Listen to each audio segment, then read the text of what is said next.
It has been an historic year, heralding a level of change we could not have anticipated this time last year. The fact that I'm doing this video from 9,000 feet in Colorado to address my favorite group at Heartland is proof of all of that. Thanks to Russ Olson and the Heartland members for having me back once again. I want to take a moment to mourn the passing of Dave Westbrook. Dave was a true gentleman, always came up to speak to me, and I know he's missed. Before delving into my remarks, I want to provide you with a status update of our COVID response, which is the top of mind for many of us, especially in the upper Great Plains. Like many other utilities, our responsible workplace reentry plan has been delayed due to the exponential growth in cases across our territory. We have resumed discussions and planning for sequestering our dispatchers if that becomes necessary to protect our critical on-site mission staff. We have several measures in place to protect our employees and mission, which of course includes maximized telework. We anticipate continuing with maximized telework until the summer of 2021. Responding to a COVID-19 pandemic has presented a major evolutionary step for WAPA, and indeed all government agencies and utilities, to deploy innovative new processes, procedures, and tools in line with the 21st century. Over the course of the year, we adapted and persevered against the backdrop of adversity and uncertainty to continue successfully delivering on our mission in 2020. It brings me great pride to say that we were able to accomplish our mission, provide industry leadership for responding to COVID, and also achieve our annual performance targets for the fiscal year. All of this while 75% of our employees work from home most of the time. We also focused on the advent of markets in the West, the value of hydropower, the challenge of building and upgrading transmission, combating and mitigating the effects of more severe natural weather events.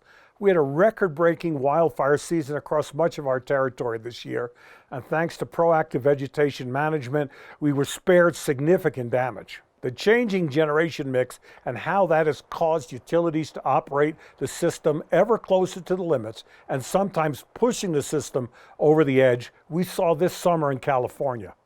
Incorporating battery storage technology into our system and partnering it with hydropower. Our accomplishments this year are many, and we adjusted to a new way of working and living.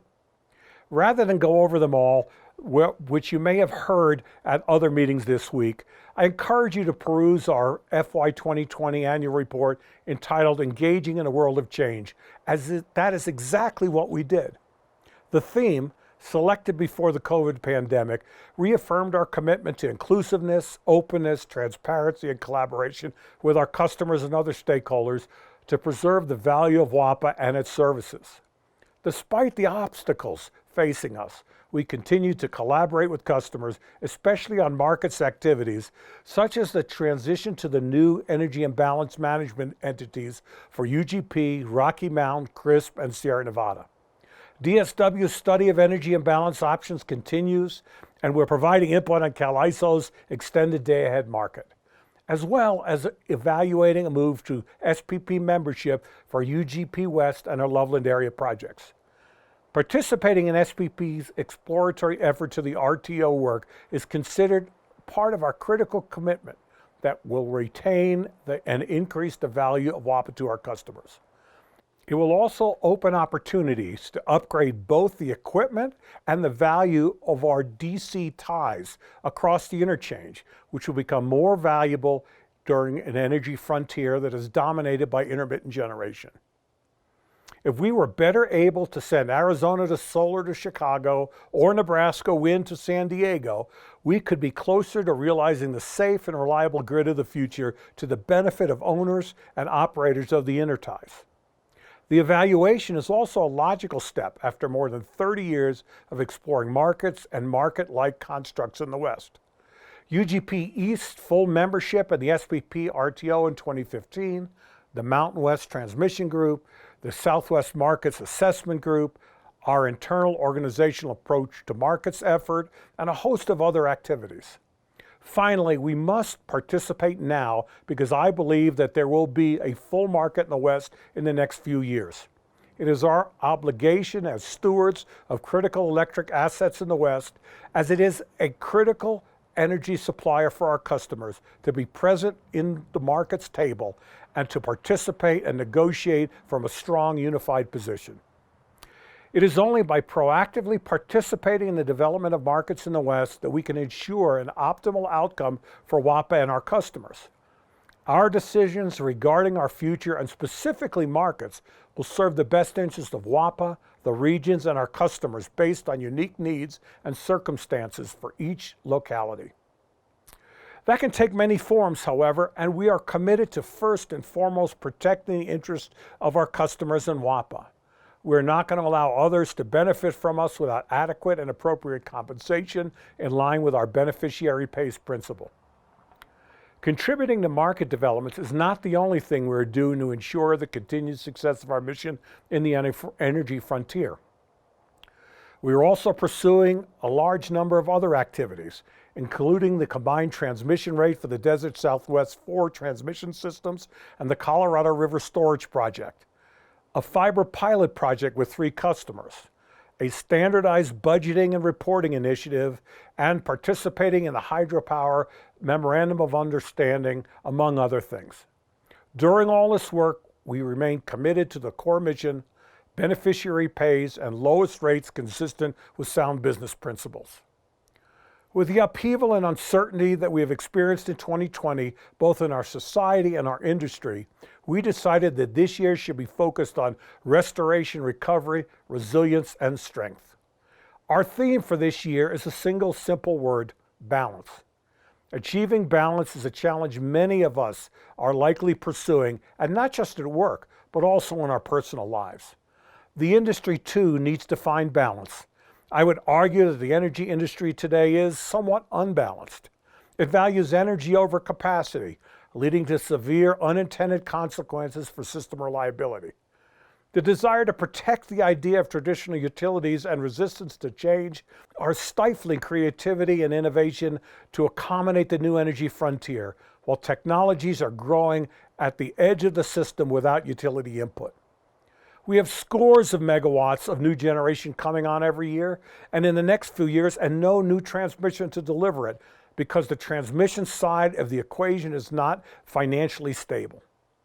We value the idea of markets as solutions to problems instead of addressing the root of the systemic issues we are seeing in operations. We are operating the system balance closer and closer to the edge. And hydropower, as one of the few baseload generating resources left, is not properly valued.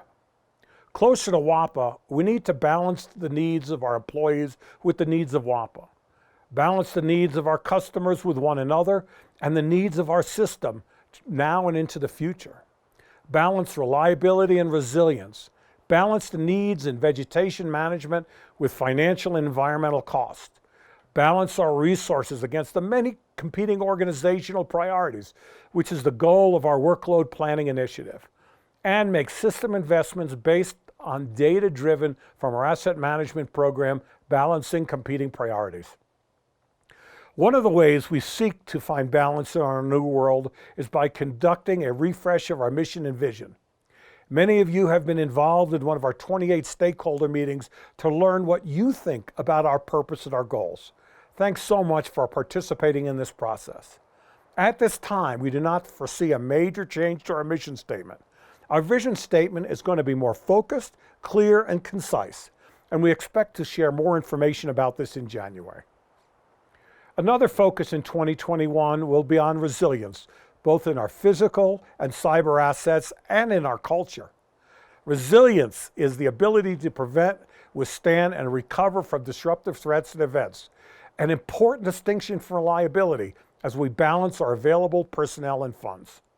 In an ideal world, we would invest more in resilience, placing special emphasis on defense-critical electric infrastructure, including hardening facilities, increasing redundant services, enhancing black start capabilities, replacing wood with steel, increasing the movement of energy between the eastern and western grids through the interties, and integrating artificial intelligence and machine learning as advanced technology solution into grid operations. These upgrades are expensive, and one of our enduring questions is how do we do this and strike the appropriate balance between cost, between those who are directly use these upgrades and those who benefit from the projects that support national energy resilience and security. We're also going to be focusing on workload planning to better balance our resources against our many competing organizational priorities. Workload planning is the culmination of numerous ongoing programs that have been established at WAPA since 2013. Things like reliability-centered maintenance, continued process improvement, asset management, 10-year capital planning, and lifecycle management. These programs have made WAPA a data-driven organization. Now we have reached a stage of our maturity where we can use the data to accurately forecast our business needs and compare them to our available people and equipment. If we were able to better match our resources with business needs, we could more efficiently and effectively complete the many pressing projects before us and provide you a more detailed plan and information about these projects. This year, we will focus on documenting operations and maintenance projects to establish a baseline level of work, particularly for our craft workers. Although we are focusing on the craft first, these projects take a cohort of WAPA functions and people from operations, conducting system reliability studies, to natural resources, performing environmental reviews and land acquisition, to design and engineering, to procurement, to construction, and finally to all of our crews.